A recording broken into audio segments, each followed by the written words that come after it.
Miami kicked off the regular season, and for a short while, everything was going their way until Miami's offense collapsed, and Chicago's DeMar DeRozan's 37 points sealed a win for the Bulls. What went wrong for the Heat? How could their defense fall apart? And more importantly, can they fix it? We'll break it all down in today's Locked On Heat. You are Locked On Heat, your daily Miami Heat podcast. Part of the Locked On Podcast Network, your team every day.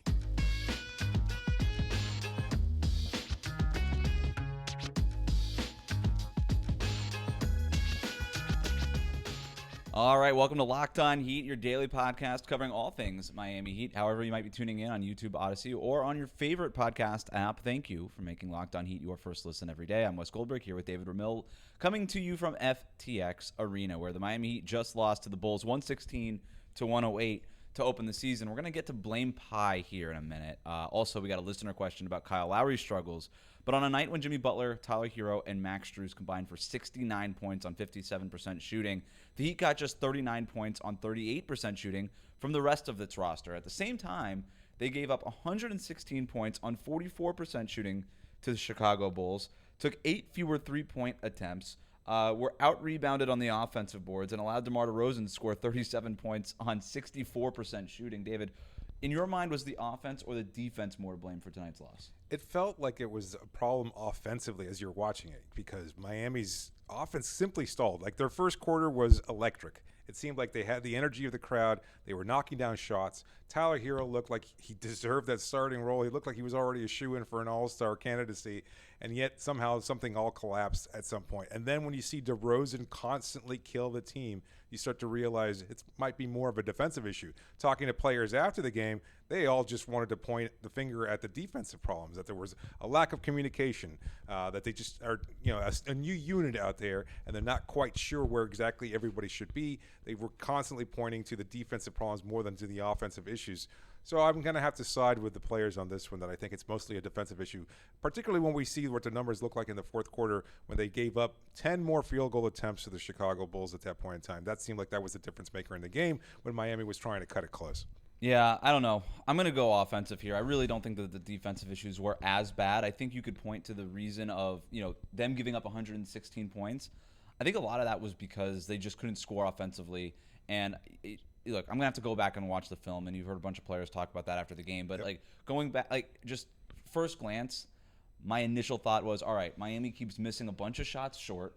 The Bulls are grabbing rebounds, and they're just sprinting in transition and getting easy buckets. And I think, sometimes that saying is, your best defense is a good offense. And I thought tonight that's what Miami could have used to at least just stop the bleeding on Chicago. They let DeMar DeRozan get into his spots because they couldn't just build a wall in front of him. And so he was able to get to those sweet spots in that kind of mid-range area. I really think that the turning point in the game to me was in that third quarter. 37-27, the Heat were outscored in that third period. There was a huge dry spell in the second quarter and especially in that third quarter that I just talked about, where the Heat just couldn't generate any offense. And I'm telling you, that's really disconcerting if you're a Heat fan, because that's the same issue we were dealing with last year with this team, David. It's, yeah, great. Tyler Herro's making shots. Jimmy Butler's getting to the foul line. Maybe Duncan Robinson or Max Strus get hot for a couple minutes in a game. But outside of that, this offense just had a hard time generating points consistently last year. And tonight, even though they got out hot, outscored the Bulls 33-28 in that first quarter, they didn't score 30 points again in any period afterwards. And it just felt like there was too many dry spells. I'm not sure exactly what to attest to in terms of why those dry spells happened. Like, we saw Tyler get going. Jimmy Butler was able to get to the line consistently all night.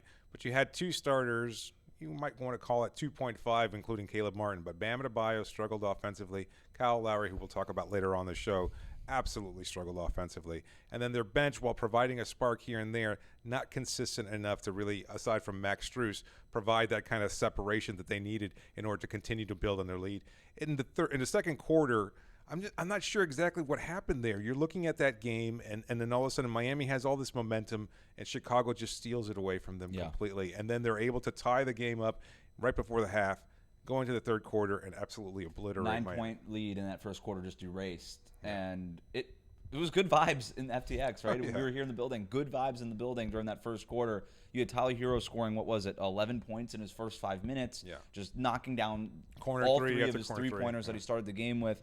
Tyler Herro had a really nice game tonight. I have no complaints about Tyler in his first night as starting shooting guard, but like it fizzled from there. They came out with such energy, with force, with pace, Yep.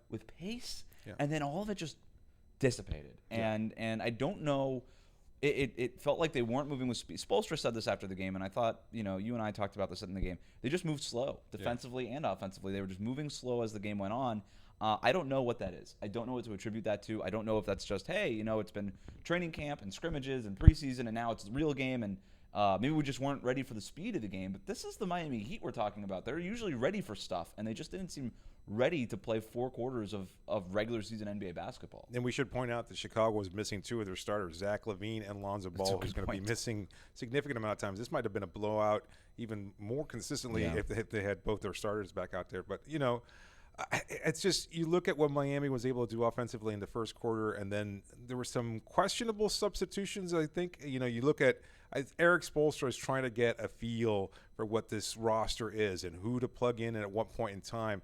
There were some interesting rotation changes there that took some of the momentum out, and especially I noticed in the third quarter, I think when Duncan Robinson was starting to, if not necessarily catch fire, but at least provide a little bit of spark, get the offense moving, close that lead. After Chicago had built a double-digit lead, they were able to close it to within 4, took Duncan out, put Kyle Lowry in, and that was, I think, a boneheaded decision there. I mean, you don't want to second-guess Eric Spoelstra. I know he wants to get his floor general out there, but with the way Kyle was struggling offensively, it just seemed like it killed whatever momentum Miami had been able to steal back from Chicago. 30 minutes for Max Strus off the bench, 16 for Gabe Vincent, 13 for Dwayne Dedman, 11 minutes for Duncan Robinson. Haywood Highsmith was the 10th guy off the bench, but not really. He only came in for a couple possessions at the end of a quarter, so he doesn't really count. No Victor Oladipo tonight, who's dealing with the knee tendinosis. Good point. And so you wonder what changes with the rotations if Oladipo is a part of it. What is clear, though, is that Max Strus, with Oladipo out, ascends to that 6-man role. He's getting 30 minutes on a night where Lowry played 35, Tyler played 35, Bam played 34, Jimmy played 36, and Caleb played almost 29 minutes. So I think we got some hints at what the rotation could be. The Heat closed the game, as we predicted, with Lowry, Tyler Herro, Max Strus, Jimmy Butler, and Bam Adebayo. So Strus being the difference between the starting lineup with Caleb Martin and then the closing lineup with Strus in Caleb's place. Look, I don't want to overreact too much on this game. And maybe Heat fans will point to the fact that Oladipo wasn't in and the second unit struggled at times. That wouldn't have been a factor. It wouldn't have been a factor because the offense, like the starting unit was the unit that was struggling. I actually thought the second unit, to your point, Duncan Robinson was playing well, Max Strus was playing well. I didn't think the second unit was the problem. I thought it was the starting lineup. Yeah, and DeRozan wasn't killing the backups. It was DeRozan going up against starter-level players, whether it was Caleb or Jimmy or somebody else, and just getting to the foul line constantly. What did he take? 11 free throw attempts. Somehow less than Jimmy Butler. Jimmy wound up taking 16. I can't believe that. 16 free throw attempts for Jimmy Butler. He was doing his share, no doubt about it.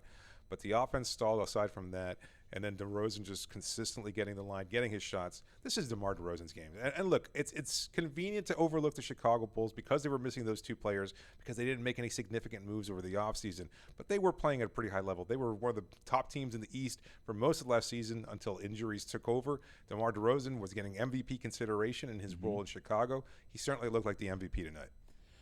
Well, we've got a lot more to get into on this game. Blame Pie is coming up next. Who is most to blame for tonight's loss? And then we have listener questions about Kyle Lowry later on in the show. But first, let's talk about our friends over at BetOnline, David. BetOnline.net, still your number one source for betting football and the start of the new basketball season. Unfortunately for Miami, not a good start for their season, but you can still win some money if you had placed it on the Chicago Bulls. Find all the latest player developments, team matchups, news, podcasts, and in-depth analysis in every game. And as always, BetOnline remains your continued source for all your sports wagering information with live betting and up-to-the-minute scores for every sport out there. The fastest and easiest way to check in on all of your favorite games and events, including MLB, MMA, boxing, and golf. Head to the website today or use your mobile device to learn more. BetOnline, where the game starts. I might want to look at those Max Strus for 6th Man of the Year odds. Who's to say when Oladipo comes back that Max Strus still isn't the 6th Man of the Year? He played great. 22 points on 7 of 9 shooting. 5 of 7 from 3-point range. We're going to get into Blame Pie here. He is certainly not to blame. First, though, thanks for making Locked On Heat your first listen today. Now make your second listen game-to-game NBA. Every moment, every top performance, every result, Locked On game-to-game covers every game across the NBA with local analysis that only Locked On can deliver. Follow Game to Game on Locked On NBA. It's available on the Odyssey app, YouTube, and wherever you get your podcasts. Well, that smell you smell is the smelly smell of a smelly loss. It is time to hand out some blame pie, David. Quick update on this segment. Changing it a little bit, little tweak from last year. Right. Last year, it was a percentage-based thing, but that was a lot of math. You called me out a lot on the fact that my math was always wrong on my There's an blame extra pie. piece of pie somehow. There's always like 107% worth of blame pie. For whatever. We're going to simplify it. We're going to dumb it down for me. It's 10 pieces of blame pie. We're handing out 10. You can hand out as many pieces. You can hand out all 10 to somebody. You can hand out 1, 3, 4, wherever you want. Let's start right away. I think the most heaping amount of blame pie has to be given to Kyle Lowry. It's yeah, I guess you're right. I want to pile on Kyle. I think a lot of people are concerned about that because, you and I spoke at length over the offseason that he looked like he was sharp, that he was poised for a comeback. We heard nothing but positive things from the Heat front office. And then, we saw him in the preseason on and off. He didn't really play all that much. He looked okay, but it's a preseason. You talk it up to, he's 36 years old, and you understand that he's probably going to get into his rhythm later on. And then the first game of the season, he delivers an absolute dud. I want to give credit to DeMar DeRozan, but if you're giving blame to somebody, it's got to absolutely be Kyle. Like, his performance out there was wooden. At first, he looked like he was trying to pick up that pace that you referred to earlier with those hit-ahead passes to Jimmy Butler, trying to ignite the offense. But at some point, that stalled. He wasn't able to get past the defenders. When he had the ball, he was putting it down. His shot was off, and he was giving up contested baskets at the rim, too. He was just allowing guys to blow right past him. So, just an overall really, really, really bad night from Lowry. I was in the locker room. Unfortunately, I missed him as he was speaking, so I didn't hear exactly what he had to say. I chose to go instead to Jimmy Butler. This is the new version of the locker room that we're dealing with here, is one player talks and another player's talking at the same time. You kind of missed out on a statement. I wanted to hear what Jimmy had to say because, Kyle, what's he going to say at this point? I really sucked. He's a veteran. He's been here before. Right. He'll bounce back. My issue with Kyle Lowry tonight was, and look, I should say this before I say this other thing that I'm about to say. He took a knee to the thigh at one point in the game. That was late in the game. He was late in the game, but he started limping a little bit. But even, to your point, even before that, I noticed just, I hate to say it, man. I hate to say it. He looked tired out there. He looked a little slow. He did not look to be in Miami Heat shape, Miami Heat conditioning. And I wonder how much of a factor that was because, look, there were moments there. There were moments of Kyle Lowry fighting over screens, drawing charges, the stuff that you want, trying to find these hit-ahead passes, clapping his hands at the ref to get the ball in bounds and all these things. All the good Kyle Lowry stuff that we love. When it's all going well, we love that stuff. There was just too many moments, though, where he was just kind of jogging up on offense, wasn't really getting to his spots. The screens were sometimes just haphazardly set. I didn't love what I saw from Lowry tonight. No. I didn't love it. Also, just a weird thing, like he was open for a few threes, and the Heat just sort of ignored him on those three-point attempts. I wonder how much that is with just a matter of Kyle Lowry not taking those shots. He is so passive on offense. He took 7 shots tonight, went 1 of 7, took 5 3-point attempts, but really I would say probably 4 of those attempts were in the fourth quarter, if I were just to guess. Yeah, but absolute momentum killers.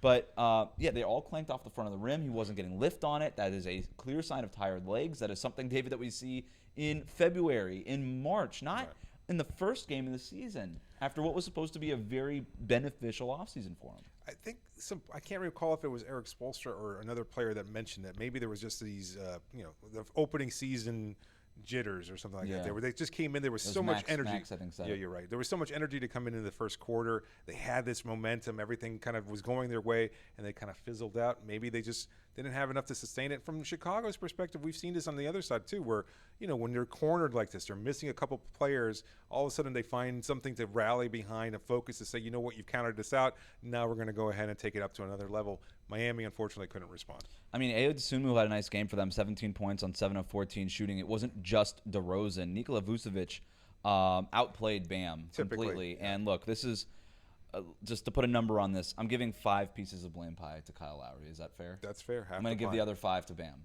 That's it. I don't know where else we're going to put blame on this. I mean, Gabe Vincent didn't have a great game, but really you're counting on Gabe to beat the Bulls. Like, it's not his fault. If we're not giving any credit to the Bulls for their victory, then if we're blaming simply Heat players, then yes, I would say maybe 4 to Bam and 1 to Eric Spoelstra. But even then, that feels somewhat off. I can see your point. Yeah. Bam struggled. Bam was a minus 50. We'll just go pure plus minus just to start this out. Bam was minus 15 in this game. Vucevic was plus 16 in this game. I know I just established that I'm bad at math, but I could do this one, David. That's a 31-point difference between what Vucevic was able to provide and what Bam was able to provide. I know plus minus doesn't exactly work that way, but it's not good. It's not good. And Bam was outplayed. You could just look at we could keep looking at the box score here. It was 12 points on 5 of 15 shooting, 9 rebounds. Nikola Vucevic, 15 points on 5 of 13 shooting, 17 rebounds, 5 offensive rebounds for Vucevic. He was dominating on the offensive glass. Yeah. Bam was not able to get by him with Vucevic being sort of a slow-footed defender. It didn't look like it tonight. He looked good defensively tonight, a little bit more quick-footed. Bam couldn't get by him most times, and Bam missed his first 6 shots. Yep. He made his first shot on he got a defensive rebound, pushed the pace, ran the breakaway, and then dunked it, and then sort of just put his hands up in the air like oh finally. God, thank God, finally. Yeah. And look, and everybody in the arena felt that too. Yeah. I'm not concerned about Bam as much as I am about Kyle Lowry. Yeah. So this isn't a bigger picture thing the way it was with Lowry, but he had a bad game, and he deserves half this blame pie. Yeah, he was trying in other areas. Like the rebounding was okay. The defense was a little bit off. Not as good as consistent as you'd like to see from Bam and what we're typically used to. Yeah, maybe a little momentum because of the offensive concerns. Now, there's also the aggression factor. So, for everything that fans wanted to pile on him last year and challenge whether or not he was being aggressive enough, he certainly took enough field goal attempts. Yeah. Unfortunately, they weren't falling. And most of those looked good. Some of those were inexplicable, though. There were shots around the rim where you normally would have finished with a dunk or an easy layup, completely rimmed out, clanking off the backboard there. It was a little surprising. And I have to say, I mentioned it to you, I'm not sure, others kind of suggested it. He's been challenged by height before. The height of Nikola Vucevic may have been a factor. We've seen him kind of wither a little bit when he goes up against a bigger center. Somebody like Brook Lopez in particular comes to mind. So I wonder how much of that was a factor. I thought it was going to be a matchup that Bam was going to dominate. That it was not the case. Unfortunately, Vucevic having the upper hand tonight. He's supposed to dominate these matchups. The speed and athleticism, the size shouldn't be a concern. If he's the third best center in the league, you dominate this matchup. If you're going to be more aggressive on offense, if you're going to be Bam Adebayo, you're going to have to dominate these kinds of matchups. Vucevic is a good center. He's fine. Very good. Bam should dominate this matchup. There's no question about it. But to your point, I liked the fact that he still took 15 shots despite the fact that he missed his first 6 shots. So, look, obviously the blame pie is now split between Bam and Kyle Lowry. What we're going to do is we're going to try to keep track of this throughout the season, and at the end of the year, we're going to total it up. Who has the most blame pie? Who has the most credit cookies? Nice. After Heat wins, we're going to get to all that later. We're going to add them all up as the season goes on. If a listener out there wants to help and check our work, maybe you can add some of that stuff. We'll get you on the show. You can tell us how we did. Just and to your point, you got to give the Bulls credit here. Eric Spoelstra was very complimentary of them. Yeah. But you know what? I just don't feel like it. I feel like the Heat are the better team, should have been the better team, and when you're the better team, I just don't want to give the other team that much credit. To me, when you're the better team, you should win by definition, especially at home, first night of the season. There's not a rest thing. There's a little bit of injuries on both sides. The Bulls were certainly more injured than Miami was. This is all blame on Miami. No, yeah, I have to agree. Look, the Miami was off today. They didn't shoot around. They had practiced the last couple of days, so they had the morning off. I'm not sure how much of that was a factor. They've been practicing a lot. Yeah. I wonder if maybe in large, maybe fatigue had finally caught up with him. I mean, that certainly looked the case for Bam. And when he was missing those shots, Kyle absolutely looked fatigued. Jimmy didn't, though. Tyler didn't necessarily look fatigued, and neither did our bench players. So I don't know. It's something to consider, but I'm not sure how much weight I actually put on that. We got a lot of questions about Kyle Lowry, who struggled tonight. Is this a sign of a bigger issue that's coming up next here on Locked On Heat? Before we get to these listener questions, and thanks to everybody who sent some in, you could reply to our tweets. That's where we usually find them, is on Twitter, or use the hashtag AskLOHeat. Just a quick thought on Tyler Herro as starting shooting guard. If we don't have any credit cookies to give out because we only find these cookies after wins, but I thought he looked great as a starting shooting guard. Yeah, defensively, he had moments there where he looked sharp, like he swatted the ball out of Vucevic's hands, was able to hold his own against Alex Caruso or Ayo Dosunmu. Did I mispronounce that? No, I that's think close enough. Yeah. In any case, offensively, he looked fantastic. Again, pulling up those corner shots, he looked like he was constantly getting spacing there. It looked like he was very effective, and then somehow just kind of taken out of the game plan. I'm not sure if that was mostly due to Miami's offense falling apart to a little degree, or Chicago's defense tightening up and limiting his touches. They put Caruso on him from the beginning, but it kind of felt like Caruso was like, oh, I got to work a little bit harder, and it felt like he started throwing his body all over the place the way Caruso does.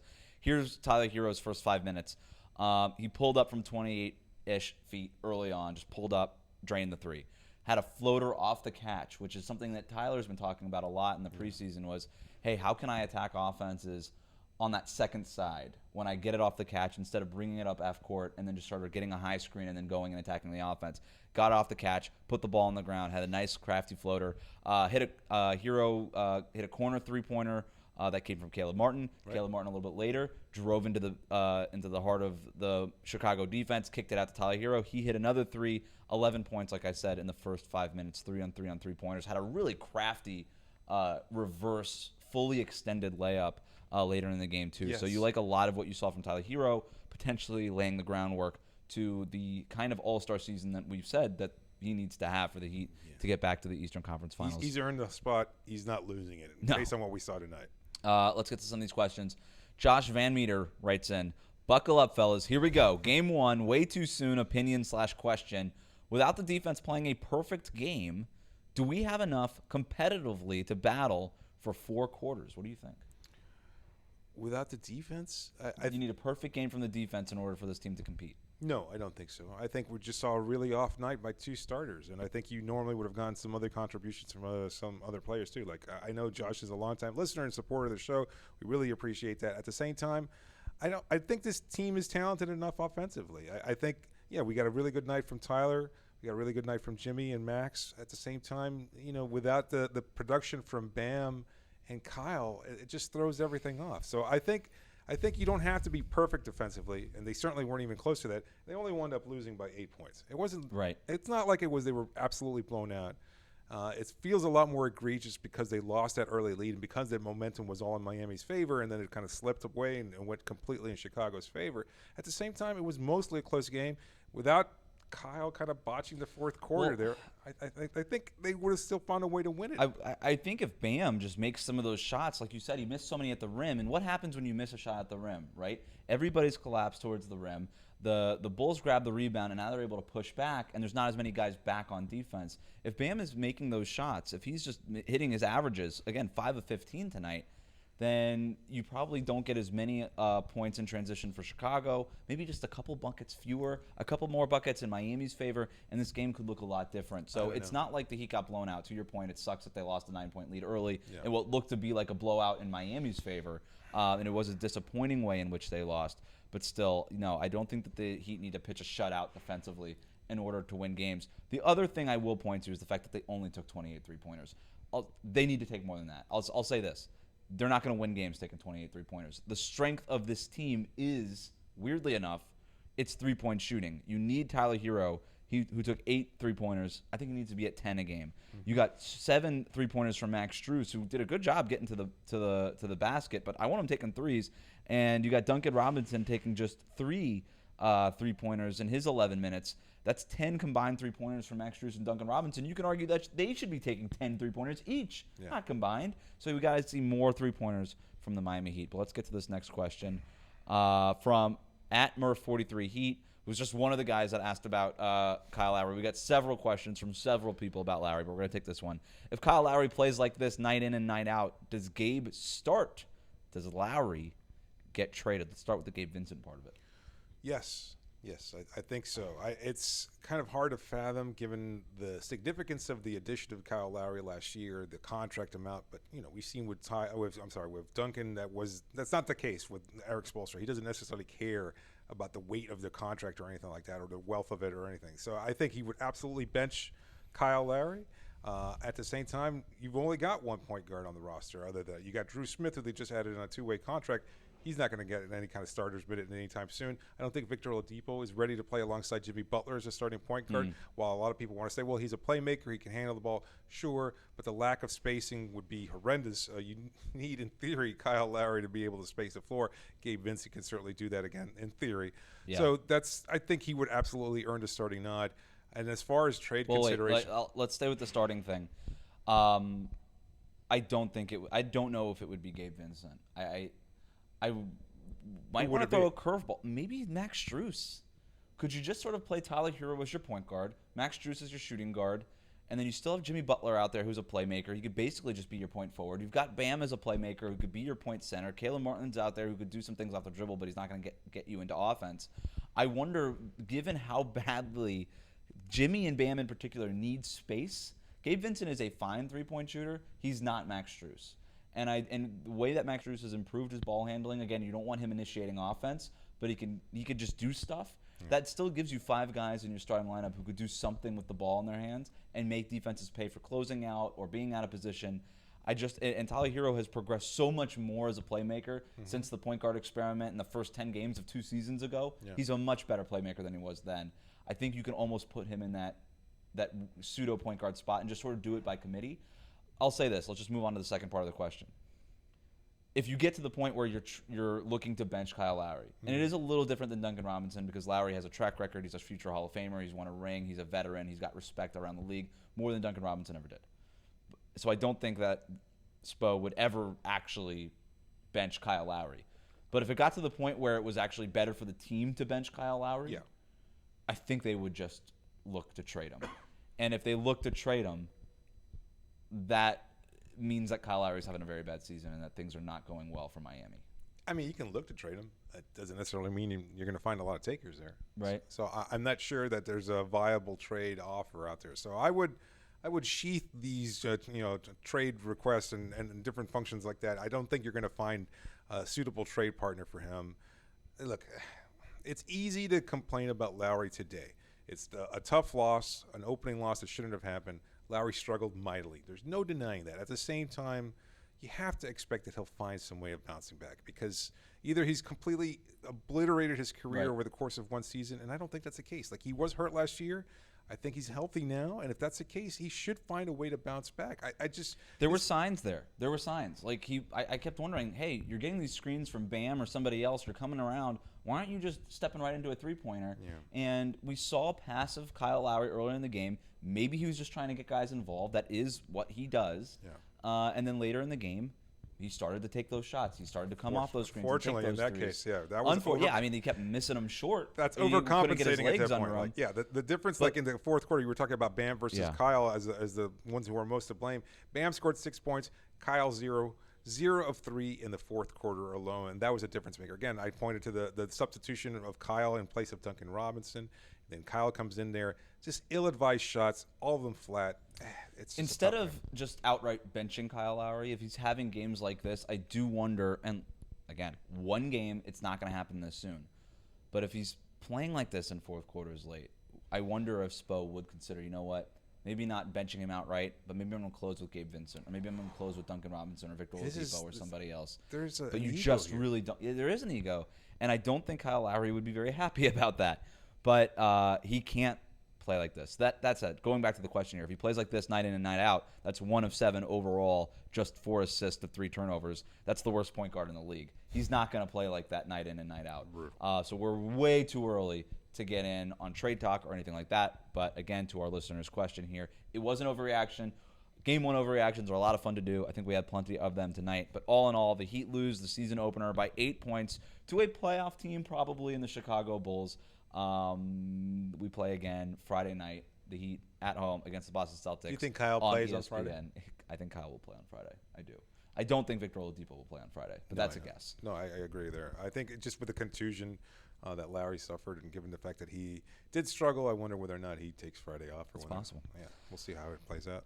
Thanks again for making Locked On Heat your first listen every day. Remember to subscribe to new episodes of Locked On Heat on your favorite podcast app and on YouTube. Ring the bell to get notified as soon as our recaps go up. Now, make your second listen Locked On NBA. The NBA season is here, and our local NBA experts and insiders have you covered on and off the court all season long. All the biggest stories around the NBA every Monday through Friday in less than 30 minutes. You can hear David on the Monday night, Tuesday morning show. I'm on the Thursday night, Friday morning show. It's available on YouTube, Odyssey, wherever you get podcasts. Thanks for joining me, David. I have no choice. I'm here.